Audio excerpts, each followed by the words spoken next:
सुप्रभात बच्चों। आज हम अपनी हिंदी की कक्षा में हिंदी व्याकरण पढ़ रहे हैं। आपकी हिंदी की किताब का नाम है नवीन हिंदी व्यवहारिक व्याकरण तथा रचना।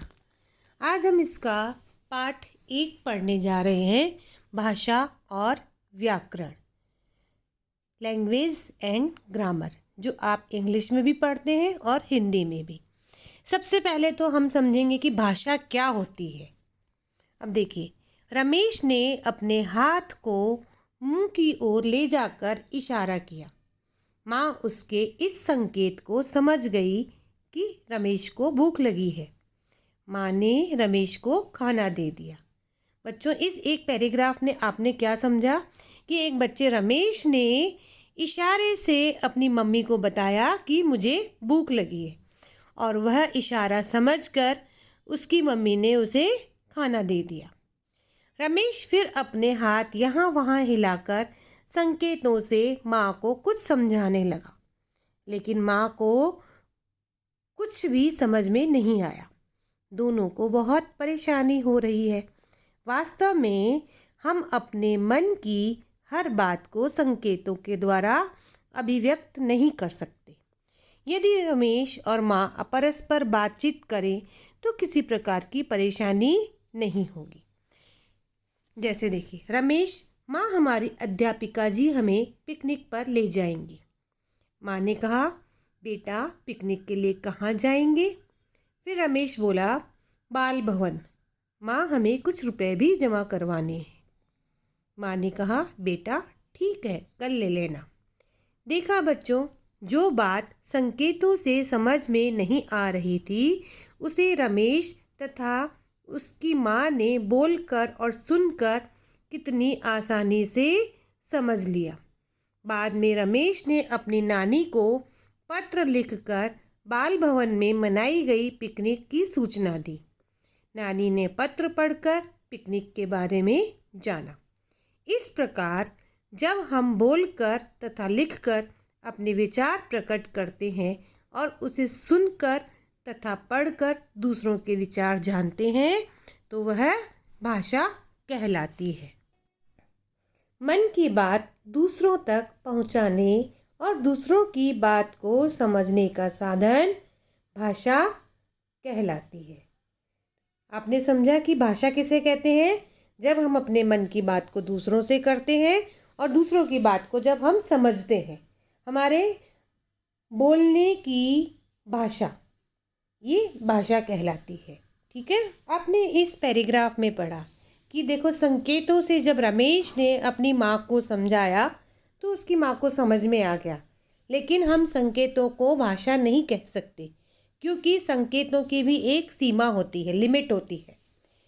जब हमें अपने विचारों को विस्तार से यानी ज़्यादा तरह से बोलना हो, जैसे हमें कुछ लिखकर बताना है या पैराग्राफ राइटिंग लिखनी है, कोई भाषण देना है, तो हमें भाषा का प्रयोग करना ही पड़ता है। जब हम दूसरों की बात को जिस साधन से समझते हैं और अपनी बात को हम दूसरों को जिस साधन से समझाते हैं, ये आदान प्रदान करने की चीज़ जो है, ये भाषा कहलाती है। अब भाषा के हैं 2 रूप। भाषा के मुख्य 2 रूप होते हैं, लिखित भाषा और मौखिक भाषा। जब हम बोलकर अपनी बात दूसरों तक पहुंचाते हैं और दूसरों की बात सुनकर समझते हैं, तब यह भाषा का मौखिक रूप कहलाता है। यानी जब हम बोलकर अपनी बात को बताते हैं और दूसरों की बात सुनते हैं तो ये क्या कहलाएगा? मौखिक। मौखिक यानी मुख से बोला जाने वाला।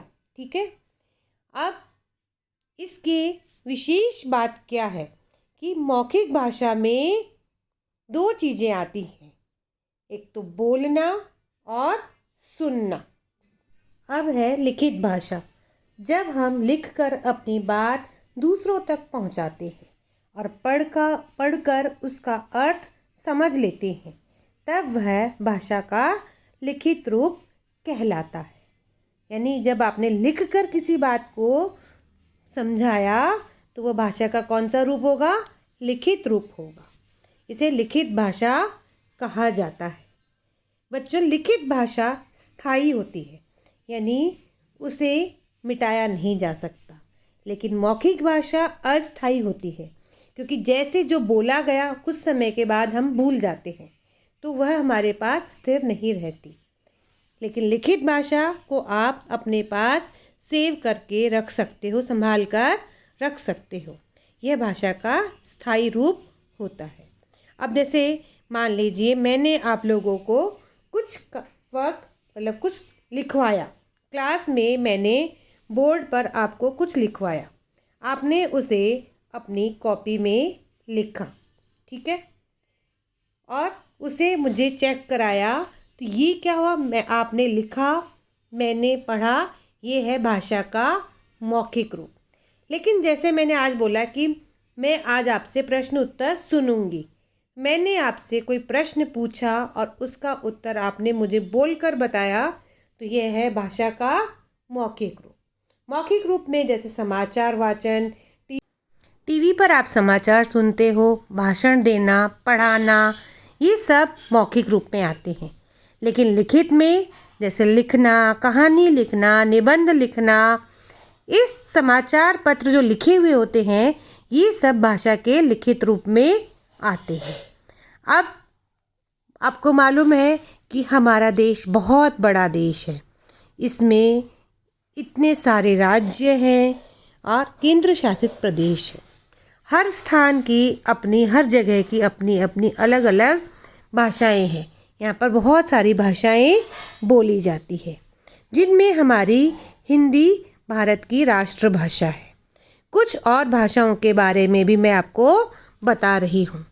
जैसे बंगाल में बंगाली, पंजाब में पंजाबी, गुजरात में गुजराती और आंध्र प्रदेश में तेलुगु, केरल में मलयालम, कर्नाटक में कन्नड़, तमिलनाडु में तमिल, उड़ीसा में उड़िया और महाराष्ट्र में मराठी। ये भाषाएं अलग अलग राज्यों में बोली जाती हैं। अब आपने भाषा तो समझ लिया कि भाषा क्या है, इसके कितने रूप होते हैं। भाषा के शुद्ध रूप का ज्ञान कराने वाले शास्त्र को व्याकरण कहते हैं।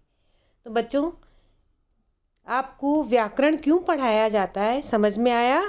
कि जिससे कि हम भाषा को सही रूप से पढ़ना, लिखना और समझना सीख सके।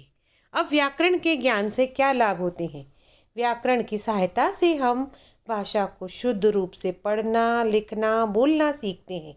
इसीलिए आपको क्लास में, कक्षा में रीडिंग कराई जाती है, पढ़ाया जाता है, पढ़ने के लिए कहा जाता है, जिससे कि आप उस चीज़ को पढ़ना सीख सकें। सुलेख लिखवाया जाता है, जिससे आप अपनी मात्राओं की गलतियां सुधार सकें, आप अपनी राइटिंग को सही कर सकें। अब आगे इसका अभ्यास कार्य देखिए। सही उत्तर के आगे सही का निशान लगाइए। हमारे लिए भाषा सीखना ज़रूरी है। क्यों? क्योंकि इसके बिना हम एक दूसरे के विचारों को नहीं जान पाएंगे। इसका आंसर है ब। नेक्स्ट क्वेश्चन, हमारे लिए व्याकरण सीखना ज़रूरी है। क्यों? क्योंकि यह हमें भाषा के शुद्ध रूप का ज्ञान कराता है। थर्ड नंबर, जब हम लिखकर अपने विचार प्रकट करते हैं तो यह भाषा का कौन सा रूप कहलाता है? लिखित। आंध्र प्रदेश में कौन सी भाषा बोली जाती है? तेलुगु। प्रश्न 2 देखिए, चित्र देखकर भाषा के सही रूप पर सही का निशान लगाइए। आपको बताना है ये मौखिक है या लिखित। अब पहली पिक्चर में आप देख रहे हैं कि एक बच्चा लिख रहा है, तो यह भाषा का कौन सा रूप हुआ? लिखित। दूसरी पिक्चर में आप देखिए, एक व्यक्ति कुछ सुन रहे हैं, देख रहे हैं, तो यह भाषा का कौन सा रूप है? मौखिक।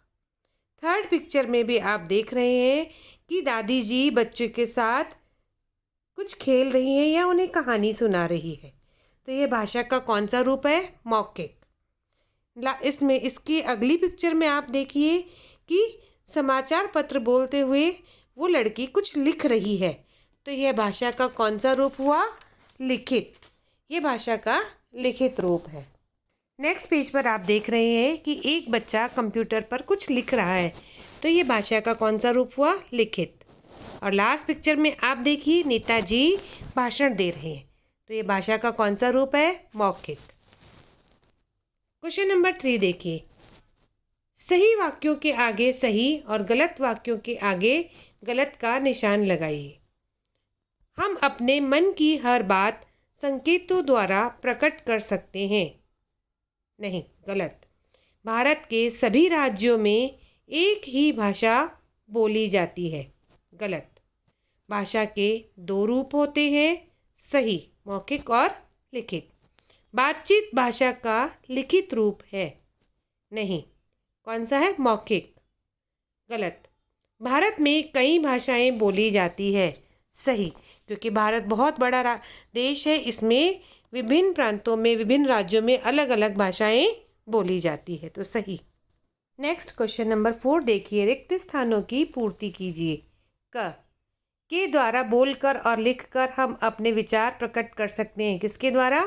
भाषा के द्वारा। ख पत्र लेखन भाषा का कौन सा रूप है? लिखित रूप। ग उड़ीसा में उड़िया भाषा बोली जाती है। घ जब हम बोलकर अपने विचार प्रकट करते हैं तो यह भाषा का मौखिक रूप कहलाता है। अणे भाषा के 2 रूप मौखिक और लिखित होते हैं। प्रश्न 5 देखिए, संकेतों की सहायता से वर्ग पहेली पूरी कीजिए। इसमें कुछ प्रश्न पूछे गए हैं, आपसे ऊपर से नीचे भी लिखना है और बाएं से दाएं भी, ठीक है। नेक्स्ट देखिए, क केरल में बोली जाने वाली भाषा। केरल में कौन सी भाषा बोली जाती है? मलयालम। क में। यहाँ बांग्ला भाषा बोली जाती है। बांग्ला भाषा कहाँ बोली जाती है? सेकंड में आएगा बंगाल। तमिलनाडु में बोली जाने वाली भाषा। तमिलनाडु में कौन सी भाषा बोली जाती है? तमिल। ग में। घ यहाँ मराठी भाषा बोली जाती है। मराठी भाषा कहाँ बोली जाती है?